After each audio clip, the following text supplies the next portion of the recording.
It's the fourth game of the evening. We're on Echo, spawning to the bottom right-hand corner in teal, playing Zerg for Hugakati team. It's Sunokasuri, and she's Russian. And to the top left-hand corner in purple, playing Protoss for Psystorm and the United States, it's Poizon. Ooh, a very far tucked back pylon here. Wow, that is really far back. Can you actually even close the ramp with buildings now? Does that even still reach here? It looks pretty odd. Oh, she doesn't really want... Ah, okay, never mind. She just wants... But still, is this like close enough in order to get a building down here? Wow, this looks like pretty tucked back, but maybe it's okay. It's just a little bit weird to see. But Poizon probably knows what she's doing there. So, let's see. Okay, base down for Sunokasuri here. Yeah, I talked about before, this is some sort of grudge match. Well, not really. It's mostly me making it up, because I just want to make something up and build the storylines and whatever. Because Sunokasuri and Poizon have already played a lot of matches in the FSL, and I think Poizon actually won all of those.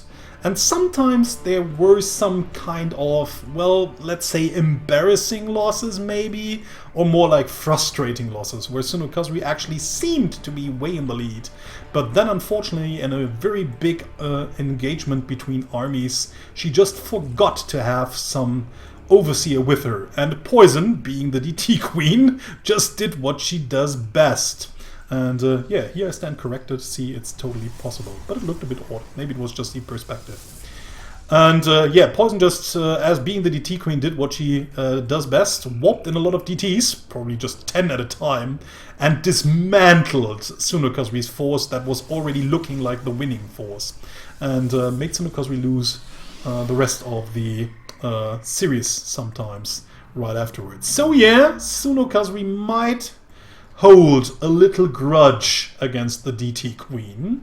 So let's see if she can finally avenge herself today, or if she just have to give in once more. So, Evolution Chamber. Ooh, for Sunokasuri. Seems as if Sunokasuri this time around just wants to get into the main base using Overlord drops, maybe. So this might be interesting here. Okay, just goes over here. Poizon just blocked the third base with a pylon, but Sunokasuri already has some lings around that could easily attack this pylon over here, but don't, but now they do. Okay, here we go. More lings coming in. Speed is already halfway done. They are the first few adepts, but there are a lot of lings already out. Let's see if Poizon really wants to move in. I mean, she knows how many lings are already out. More lings even incoming here. First spine crawler even. Okay, Queen now moving down, trying to kill off these adepts over here. But the adepts will probably just shade right into the main, and now actually not attack most of the drones here. So, okay, Sunokasuri just moving away most of these drones, trying to take as little damage as possible. 4 drones have already died. Poizon just moving right into this nice little choke point here, so that most of the lings can't actually get to the adept. So the Queen is a little bit late in the fray. So, again, Poizon just moves out, might even be able to get another kill, but Suno just very quickly gets the drone towards the Vespine Geyser, turns it into an extractor here, and just save the drone for now. So 4 workers for 2 adepts is kind of an even trade. So that's like okay-ish for Poizon, not the best result, but kinda okay. Suno, of course, now aggressive, being an aggressive player, as you should know if you are a regular viewer of the FSL, yeah, she really likes to be aggressive. Okay, seems as if Poizon has just prepared for some sort of Dropper Lord shenanigans. Unfortunately, she has everything in place, but she does not use it. No! Oh, unfortunate for her. I mean, have a look at that. She had the Mothership Core in place. She had the Pylon in place. She was actually obviously already sniffing out what was going on, and then she just forgot to fire up the Photon Overcharge, and could have just easily killed the Overlord before it ever got into the main base. But now the Lings are inside the main base, ravaging the main base as good as possible, driving a lot of drones away from the mineral line, and might even be able to get this Pylon over here, just barely not, I feel, since the Adept should be able to kill those off before they can take out that pylon, and the Dropper Lord just gets driven out. But still a lot of damage being dealt, also more Lings just rushing into the natural line, driving away the drones once, the probes once more, so a lot of lost mining time here for Poizon. Poizon already. Yeah, might not be able to get out because of the no, and the buildings finally block the natural ramp, but still, kind of considerable damage being dealt. But the problematic thing for Suno so far is that she is herself quite behind in workers already, so the damage she dealt only kind of put them on even footing, but still, I give the advantage to Poizon for now, since Suno's just only being on Lings. I mean, she's now finally getting into Lair, will probably switch into Mutus afterwards. There's just a lot of things that tell you that. I mean, she's mostly producing units that don't really cost that much gas. It seems as if she just wants to break once more and deal some more damage over here. A few units out of position, but she doesn't really... Does she want to engage those? And maybe want to take out those, but I don't really know if the Banelings are the best thing here. Okay, seems as if she really wants to get rid of these units over here, just wants to take them for free. Unfortunately, only gets one Stalker for most of these Lings and the Banelings here. So I think she would have been maybe better off with killing off that pylon, but then again, there's also the sentries behind it, so at least that was not a very good trade for her. So now she has to retreat for now, is still not on third base. So again, being on... I mean, she was kind of a little bit behind after the initial attack, but it was still kind of an okay position. Now with the another attack and only just getting one Stalker for all the units she's lost, I feel she's way behind more right now. And Poizon, with a good timing push, should just actually be able to kill her opponent. But let's see, I mean, Suno's not out of the race yet. She is now trying to take a third base. Again, still being aggressive as hell. Always having a lot of units out on the map, maybe ready for run-bys, maybe ready for just catching something from behind.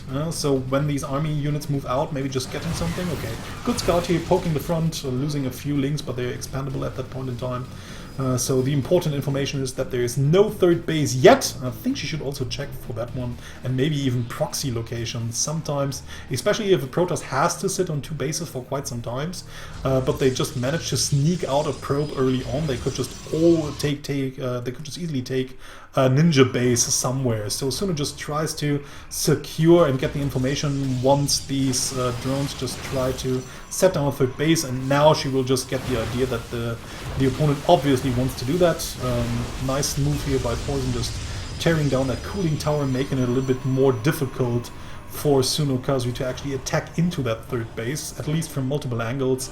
And if she actually moved in through that direction, she would just trap herself inside, and even if she managed to kill off the Nexus, she would just probably lose all of her army for it, which would probably not be worth it. So Suno now catching up a little bit here, getting up her third base a little bit earlier than her opponent, but of course Poizon will have a third base of her own in no time, so Suno just has to think of something. Either she just wants to keep denying this third Nexus for her opponent as long as possible, which she seems not want to do. So it seems as if she either just wants to go for 3-base Muta play. I mean, there's the Spire, now Poizon has seen it. The question is, how does she want to answer? She already is getting the Templar Archives, so she might get some Archons up, or even getting Storm, but Storm just might be a little bit too late. So now Suno's forces are running across the map, Lings and mostly the Mutas. So let's see, there's the big engagement, everything just... Okay, Suno just moving right head on, trying to get the full surround on all the units. There's no Mothership Core with the units at all. The Lings just keeping all of the ground units busy, nothing that shoots the Mutas anymore, and the army gets totally cleaned up. Everything of Poizon just dies in an instant here, so a very unfortunate engagement there for Poizon. Yeah, and now we're of course in the big problematic situation where she will not be able to hold that third base. Suno just moving around a little bit, always just checking if units are coming from the low ground into the third base, but she sees there's nothing there, that she's probably just killed everything off that Poizon has. Now will easily take down the third Nexus while having the third herself, and Poizon just doesn't have the means to deal with the Mutas especially. She's just built a first Stargate, is now just pumping out Phoenixes on Chrono Boost, but it will still take some time in order to get enough out to really deal with that amount of Mutas, especially since her opponent can just switch easily into anything she wants. I think Suno should just take a fourth base right now. Poizon is still checking for a fourth over there. Suno in the meantime just just parks the Mutas over here, will probably just try to fly into the main base and deal some damage. But Poizon already has an Archon in place, as well as the first Phoenixes moving out. So Suno just trying to get as much damage as possible, trying to get something that is free. Yeah, always dealing some damage. Now the first Phoenix is flying in. Ooh, Poizon has to be careful, doesn't want to lose any Phoenix in that situation. But yeah, I mean, the biggest problem is that she's already way too late in everything. I mean, she's only on 2 more bases. Her main base will be mined out in quite some time, and also the natural base looks pretty dry. She desperately needs a 3rd base. She can't really win on 2, and the biggest problem right now is that she, of course, now tries to build something against the Mutas. And by producing so much anti-air against the Mutas, she might end up not having enough against this huge Ling force over here that might just overrun her completely. Because, let's say it, it's not really easy to attack the Mutas if your ground forces are so busy attacking these Lings here. And these are not enough Archons, so Suno can just easily wrap around everything, taking out the Archons in an instant. And these 2 Mutas are not, these 2 Phoenixes are not even a threat. Suno just moving in. Poizon needs to cancel a 3rd once more, and now there's no chance in hell she will ever get a 3rd base up. Expect GG any minute, ladies and gentlemen. I'm sorry to not hype this up anymore. Suno might not be able to just break through the wall right now, but she has taken a 4th base. In the meantime, could easily even take in a 5th if she wants to, and just macro it up to every direction she could ever desire, producing 12 more Mutas going into the Greater Spire as well. And yeah, finally, Poizon managed to get enough Phoenixes out in order to maybe cause a threat towards, oh nice, even having some DTs in the mix, and again, no detection here for Suno. So again, these DTs doing their dirty work. So Suno again, this time around, has to retreat for now and maybe even wait for some overseers to wait. But yeah, she's attacking into pretty fast Broodlords here, and the Broodlords then will just seal the deal. I mean, once the Broodlords come in, there's just nothing for Poizon anymore. She has some Phoenixes, but she would need to sacrifice these Phoenixes to straight up attack the Broodlords, and once they do, they cannot fight the Mutas at the same time, so the Mutas will just easily take them down. Yeah, trying to take a 3rd base once more. I mean, what else does she want to do? I mean, of course, that's the only thing that Poizon can do. She just desperately needs to try to get it down, but Suno just won't let her. She will just always run in, take out the 3rd base once more with all of these Lings. It's actually no problem. Good upgrades on the Lings as well.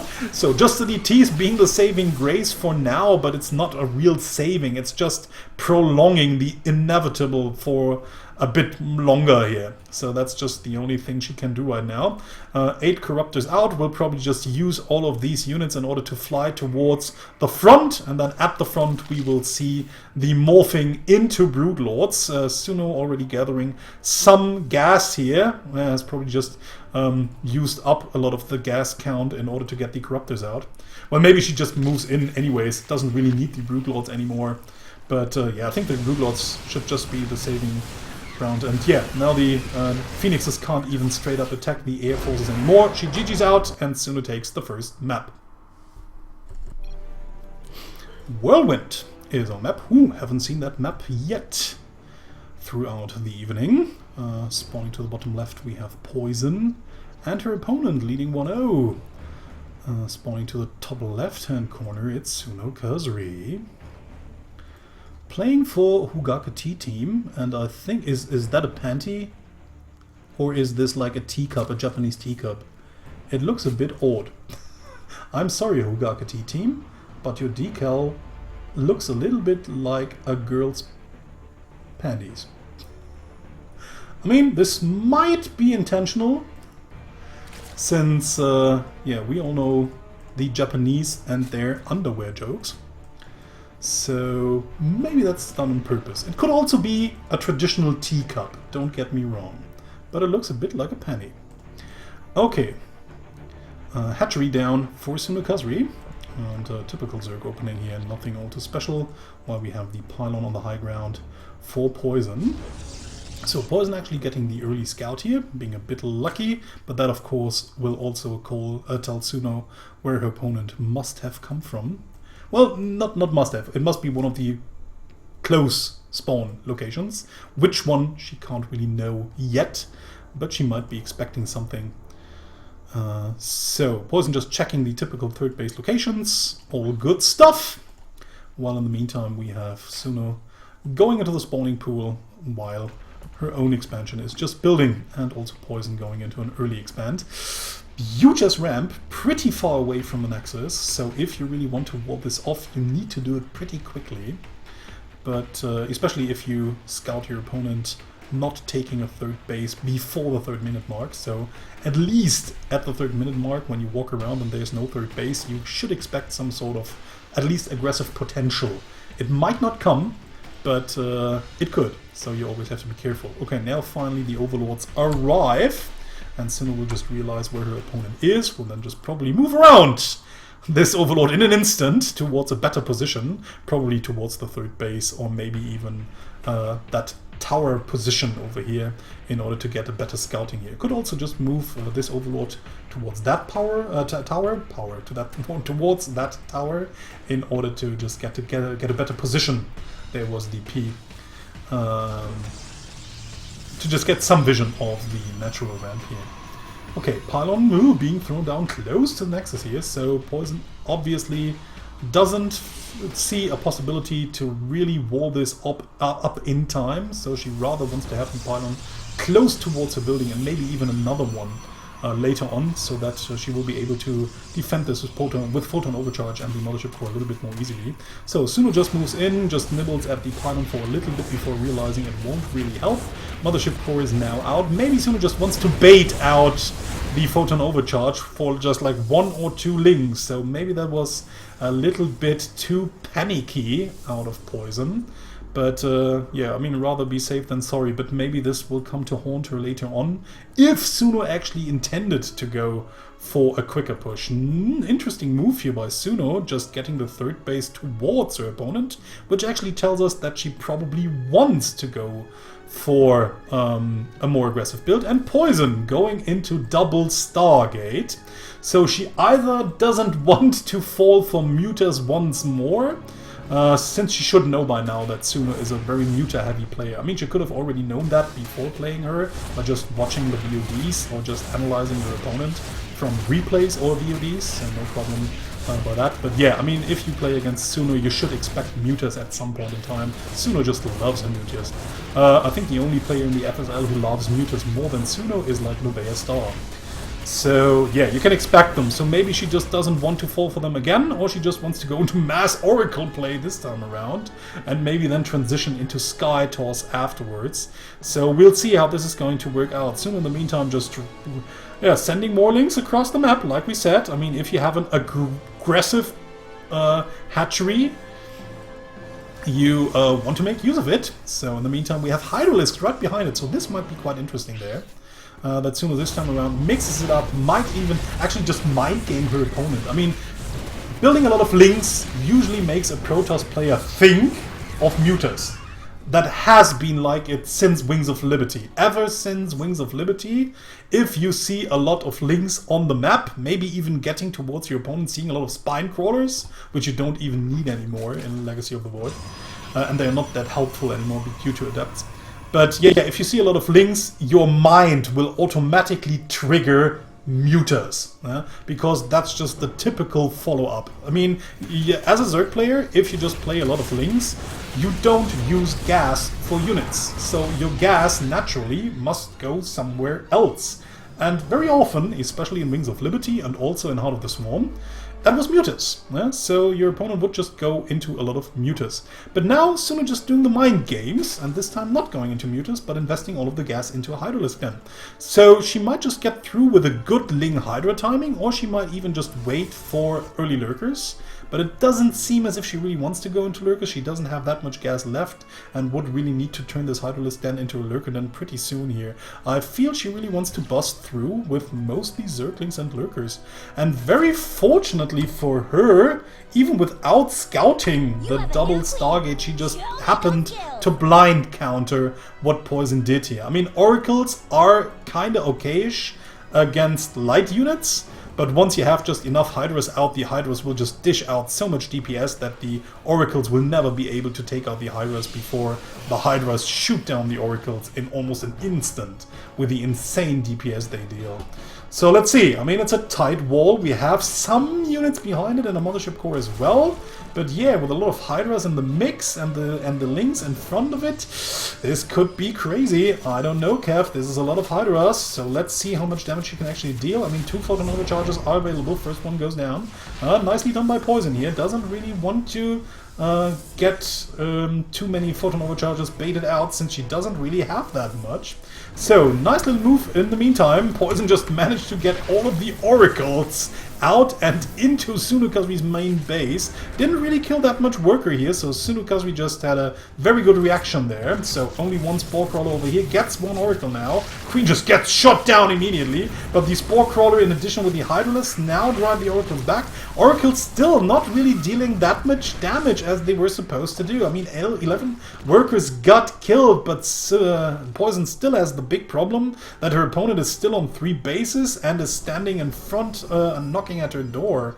So this Oracle is pretty low now. The Oracles themselves will probably not really deal that much damage anymore. 2 Oracles and fighting against 2 Spore Crawlers will probably also not deal that much damage. I mean, the best catch they got were actually like 1 Queen, so like 1 inject is missing here, but that investment, unfortunately for Poizon, was not really worth it at all, due to Sunokasuri's build just blind countering her opponent. Still, I don't know if it really was the best decision to go for mass Oracles anyway. I mean, even if Suno hadn't gone into Hydras and Mutalisks instead, the Oracles would have been just as useless. I mean, they wouldn't have even been able to attack the Mutalisks. So I think, after seeing a lot of Lynx, but still committing to this high Oracle style, it just might have been the drawback that might not allow Poizon to just get back into the game. We'll see it. So here's the first bigger engagement here. Photon Overcharge gets fired up, but the Hydras just annihilate everything on the ground. There's no speed lots, not yet.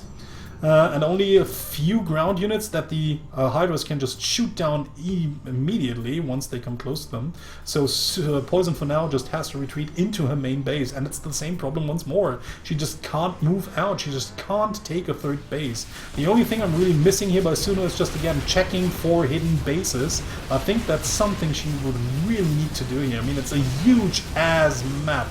And there's always the possibility for some sort of ninja base. So now, unfortunately, Poizon just has to take the direct engagement sheep fields, because she just needs to defend that main ramp. But Suno just has too many Hydras here, takes down the first pylon, now just slowly moves in with the Hydras here, and no way for Poizon to take it down with only weak air units against this massive Hydras. So she GG's out, and Suno takes the 2nd game.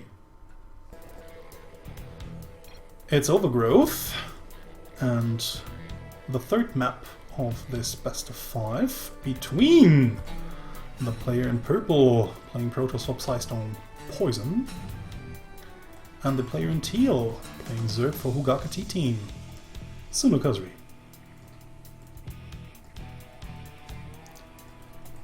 So, Overlord moving across, and Suno! Ooh, Suno going for Proxy Hatchery? No, what the hell is that? What the hell is that? No, okay, just waiting. Yeah, Suno going for the Proxy Hatchery. We've seen this happen time and time again. Wow, Suno, yeah, Suno even knowing when a probe would get to that watchtower there. Woo! Oh, that was a nice little move here. Just waiting for a little bit before then moving across the map in order to wait, since the first probe would have maybe spotted her. So she just waited a little bit before moving in with the drone, and now she just puts down the hatchery without her opponent actually knowing. Yeah, we've seen this happening again and again. I don't know if Poizon's actually prepared for that. She just checks the natural base and also the 3rd, and then also the gold, of course. Wants to see if some sort of cheese is actually headed her way. And she will probably know that something is up if she studied Sunokasuri's games a little bit throughout the rest of the season. She should expect something like that. Because Suno is just known for it. And there it goes. Nicely done there. Yeah, very nicely done. Now she knows. that the hatchery is up. So that's the first part of winning the battle. But of course, the rest just goes down to correct decision making and reaction timing. Okay, wow, Poizon just pulled all of the probes, wants to keep this hatchery from getting up, but I don't think she can really do it.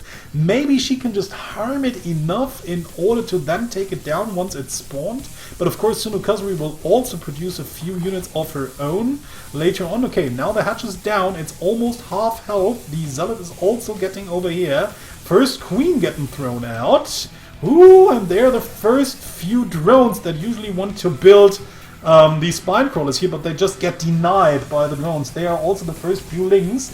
Ooh, this is very intense here. So is this actually going to work out or not? Okay, Suno just placing down the first pylon, or the first spine crawler, just preparing for the other one to go down. She will just cancel this one and keep it away. And now finally the first lings are out, just gathered enough time. The drones, however, will eventually just get down this hatchery here, and very important, before the first queen spawned, because with the first queen out, she would have been able to just with the first queen out, Suno would have been able to just spread the creep more, and the spine crawlers could then have advanced towards the main base of Poizon. But this way the creep will just go away, and Sunokasuri will just be stuck on only lings for now. Still tries to get through, gets one Zealot over here, might even actually break through the last one eventually, but now the first Stalker is out. So yeah, great reaction there by Poizon, just denying that early all-in there by Sunokasuri. But of course she's also now stuck on one base, so Suno is not out yet. The question is, what does she want to do from now on out? Okay, first of all, she just goes into her own hatchery, because like I said, I mean, she's still on, her opponent is still on one base, even killing more and more units, but also losing a lot of them as well. Has to be careful here, because if she just sacrifices more and more units, a possible counter push, like with the adepts, could also harm her pretty much. And then it seems that maybe Suno just wants to go in with a second all-in, Baneling busting her opponent. Maybe if she tries to take maybe punish her if she tries to take a second base. And I think that's what she's mostly doing here, just getting more and more lings out in order to first just see what her opponent is doing, maybe pressure and threaten her a little bit more, and maybe even taking out a second base if Poizon should actually dare to take it. But yeah, there's so many adepts now here, she cannot really attack upwards that ramp. Has to be careful not to lose too many Zerglings if she really wants to Baneling bust. But it seems for now that she just wants to take a third base as soon as possible, wants to play the macro game out, but just wants to threaten her opponent that she just might attack and all-in her once more. So there goes the Nexus down for Poizon here. Interesting positioning of the pylon there, a little bit closer to the ramp. I think it might have been better just in front to help her wall off this section a little bit quicker if possible. But yeah, interesting choice. So in the meantime, we have the second base down for Poizon as well. For Sunokasuri, sorry. And now she just tries to saturate it. I mean, she's kinda okayish. Maybe that third hatch over here was a little bit daring, but of course, if Poizon feels just scared enough to not try to counterattack, she might actually be able to get through with it. So Poizon still has a probe over here, might still even be able, that was the initial scouting probe that was checking for where the base might be before she realized that her opponent was going for a proxy hatch. Okay, now it just proves useful, because she can now move in and confirm that a third base has just been taken. Lings are just there. Sunokasuri immediately spotted that probe and takes it out. So no proxy shenanigans for her. Okay, just checks for typical proxy locations now, because yeah, seeing a probe being tucked back somewhere coming out of nowhere, you always have to assume that the probe just tried to plant down some proxy pylon close to your bases. So that's what Suno just checks here, and now she just moves forward, but the wall is tight and a lot of army units right behind it, so even with a Baneling bust, nothing could really happen. So actually, it seems, I don't know if Poizon actually does it all the time with the sentry-heavy gameplay against Zerg, or if she actually really studied Sunokasuri's play and knows that she is called the Bane-busting bitch for a reason, and that's not a nickname I gave her, mind you. So yeah, she just prepares for Baneling bust. So even with a Baneling bust, these sentries would help out tremendously, keeping everything back once the buildings get torn in. And it seems as if Poizon actually even wants to take a third base very early on, and this might actually turn out to be a longer game now, since both players are on the same amount of workers here. And yeah, not even that big of an advantage in tech. Sunokasuri just getting her lair. The only tech worth mentioning is the robotics facility, so that's like the only thing going for Poizon. Okay, yeah, Sunokasuri's Overlord unfortunately will not get that much information, but at least a good peek of the army composition for now. Sees that it's not all too threatening yet, so she still has some time to press out 10 more drones. Yeah, that's like something really important for Zerg players. If you are new to Zerg play, or if you like a low league player and you are having problems with deciding when to build army units and when to build drones, because that might be the most relevant question for a Zerg player ever in StarCraft, then this is like the thing you can do. Yeah? Just keep poking the front, keep having an eye on your opponent's army units and how big the army actually is. And once you see, you just move out, or you just sacrifice an Overlord, or you sacrifice a Ling to just get a good look at your opponent's army. And if you see it and you think, wow, that's a shit ton of units and it's really scary, then you press the button for units. And if you don't see it, if you see, wow, that's a small army, no problem, then you just go for drones. Of course, it's more difficult to do than I now make it sound, because you cannot just send in units every 20 or 25 seconds when either your opponent can produce units or you can produce units. So that's not really practical, but yeah, eventually just throwing in a few units, you will just get an idea of what your opponent will be capable to do to you with that amount of units at that point in time, and it will help you to tell whether you can press the drone button or press the unit button. So great usage of Overlords here. I mean, have a look at the tremendous map vision of Sunokasuri, just looking insane. But Poizon managed to get a third base out of her own, and she's saturated it pretty fully. We'll now just get the better saturation once these geysers are up. And Suno is also on a 3-base economy, now just producing a shit ton of units, and also Mutalisks once more, so it's going to be her favorite composition, now finally taking a 4th base. Still okay, I mean, it's before 10 minutes and she gets her 4th base out. A little bit unfortunate that she hasn't realized that her opponent has been sitting on... Oh no, actually she knows. Okay, never mind. So, but never tried to actually tear it down. So again, she will just try to go for the full surround with the Marslings and then just kill everything off with the Mutas, while the ground units are busy fighting the Zerglings. And it will probably just work once more.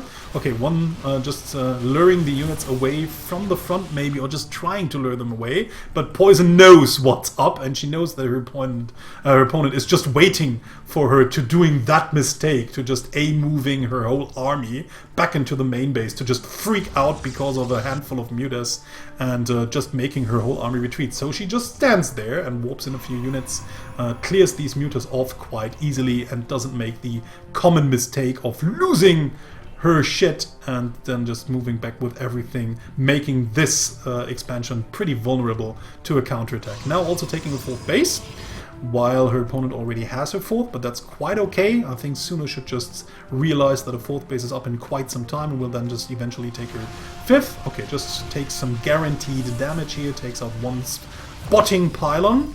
And yeah, Poizon just morphs in more, just warps in more Stalkers here. That's actually quite of a good force against Mutas in a straight-up engagement. But of course, the biggest advantage that Mutas offer you are the mobility. Ooh, has to be careful now with the Phoenixes, but managed to get out a lot of them. So yeah, Suno doesn't actually really want to overcommit with the Mutas here, still produces a few more, but is already going into Corruptors. That will help her out against the Phoenixes a little bit, but will also allow her to go into Brood Lords once more, once the Hive is finished, but maybe she won't even need that. I mean, this is a really dangerous location over here, so she just runs into the natural base. Well, okay, Poizon now knows this is a general attack, so she just moves in with the rest of the forces. Has to be careful not to get surrounded by everything. Force field's not the best I've ever seen, but still just narrowing down the point from, or the angle from which the units can actually come from, while the Zealots just trying the best to deal with the incoming Zerglings, but there's just too many Zerglings surrounding all of the army, taking out everything. At least it seems as if the Phoenixes might be up to the task of killing off a lot of these muters, sorry, or at least keeping them away. But wow, this was just a very, very close hold here for Poizon. Unfortunately, most of her army actually died, and now she just needs to somehow replace all of these units. Goes into Void Race. Don't know how much I actually like that, but she's probably already expecting Corruptors, so she just wants to have something against those. Unfortunately, Corruptors are the only thing, and maybe even later the Brood Lords, are the only thing that the Void Rays are actually good against. I mean, with, yeah, we have the Phoenixes for the Mutalisks as well, but against Lings, Void Rays are just terrible. And look at that mass, holy freaking god. Look at this mass of Lings here now just running into the 4th base. No way. Whoa, sorry for that. No way for Poizon to actually hold this. So yeah, Sun just surrounds everything, killing off all of these workers. I feel that Poizon, the only thing that Poizon could actually do right here is just letting the 4th base die. Not really trying to commit here, just rather retreat and not trying to save it. I mean, this base is lost. You cannot really save it. You're only sacrificing units you might actually need later on. I see that she really feels the need of saving this 4th base because it's really important for her, especially since Suna is already taking a 5th in the meantime. But yeah, I mean, she couldn't really win that fight. It's always a tough call to make once you have to do it. But yeah, trying to save that base might just have lost her the game. I mean, she might have just lost anyways after losing this 4th. But wow, losing all of these resources there, this makes it of course a little problematic from, or more than a little problematic from here on out. Just getting a few Archons out. They are always of course great to deal more damage against the air units. But where's the Greater Spire already here? So the next move are going to be Brood Lords once Sunokasuri manages to get enough gas out. Where's the gas? Holy god, where is she investing all of it? I mean, she has 8 gas geysers. Well, this one is not completely mining, but she has 8 gas geysers up. Where the hell is all that gas going? Mostly into Corruptors, it seems, not into Lings. So yeah, it's only going to take a few more seconds before enough gas will be there in order to morph a lot of these Corruptors into Brood Lords. And once these Brood Lords morph in, I don't really see Poizon winning without an Archon Toilet, and there's no Archon Toilet in the game anymore. So this really won't work. The Archons will probably never get close enough. The Void Rays might help out if they could just come in from one angle, but then there's still a lot of Corruptors and Muters in there as well. The ground forces will probably just get chewed away. Well, with this amount of Archons, the Lings will mostly be pretty useless, but they will again take out this 4th base over here, which is already a victory in itself. So Poizon is actually getting one good chunk of army together here, if Suno just lets her get more time in order to get it. So she might be able to just win one more big engagement. Wow, Link's just dying en masse against this Archon force here. It's the legacy of the Void intro all over again. So yeah, Suno just losing a lot of these units, but like I said before, I mean, there's Brood Lords, Brood Lords, Brood Lords. Incoming 5 already, with 2 more morphing, so we will have 7. And they are pretty close to the 3rd map as well. Very important for Poizon to save that 4th base, if she just manages. If she just manages to somehow hold this Brood Lord force. And I don't know, I really can't see it happen. Wow, I mean, this is a shit ton of Archons, but still, they won't really deal... I mean, the Zerglings are pretty useless now. Even if the Archons try to attack air, the splash damage just also hits the Zerglings anyways. So yeah, these Zerglings will just fry down in an instant. But yeah, she might just not even know it. And maybe she just GG's out once she just sees the mass amount coming in. Yeah, no, like I said, the Void Rays would actually need to target down the Brood Lords as quickly as possible, but she just can't because there's just too many Corruptors out here. The few Zealots over here will not help against the Brood Lords at all. Archons going down towards all the Links, and the army is dead. GG, and Sunokasuri takes the series 3-0 and avenges herself for what she suffered throughout the last games where these two faced off.